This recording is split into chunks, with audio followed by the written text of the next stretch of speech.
Vero bertanya, gimana caranya jadi pembicara yang ditunggu-tunggu sama orang? Tapi lanjutan kalimatnya adalah, maksudnya jadi pembicara yang karismatik.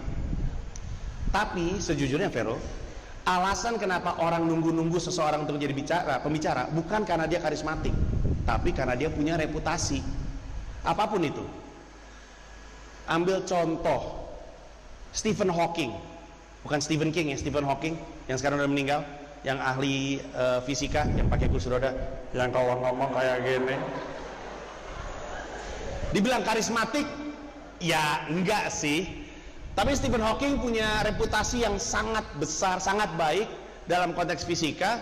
Bahkan orang-orang yang tidak peduli fisika pun pengen tahu cara pandang dia tentang masa depan karena dia seorang jenius. Soekarno mungkin kita pikir ketika dia bicara di atas panggung ditonton sama orang karena dia karismatik. Tapi sesungguhnya Soekarno naik ke atas panggung karena dia ngomongin hal-hal yang penontonnya ingin dengar. Bung Karno itu adalah sosok yang sangat dibutuhkan sama bangsa Indonesia di saat kita jadi bangsa jajahan dengan begitu lama. Ini orang naik ke atas panggung percaya diri, berapi-api, optimis, cenderung congkak, rakyat ngerasa gokil, keren banget nih orang. Gue nggak bisa kayak dia, ya udah dia aja jadi presiden kita, kayak gitu. Bener. Coba bayangin, orang yang dijajah ratusan tahun harusnya nggak sepede dia orang pede naik atas panggung. Baju putih-putih, siapa yang kemana-mana pakai baju putih-putih? Bung Karno sepatunya putih-putih gokil, ngomong sambil dagunya ke atas dan segala macamnya. Bung Karno itu ditonton sama orang karena orang pengen denger Bung Karno ngomongin yang mereka ingin dengar. Reputasi itu terbangun, dan itulah kenapa setiap kali ada Bung Karno naik ke atas panggung itu rame. Orang ditunggu-tunggu, seorang pembicara ditunggu-tunggu karena punya reputasi. Nah pertanyaannya adalah, reputasi apa yang kamu ingin bangun? Karena nggak harus jadi karismatik.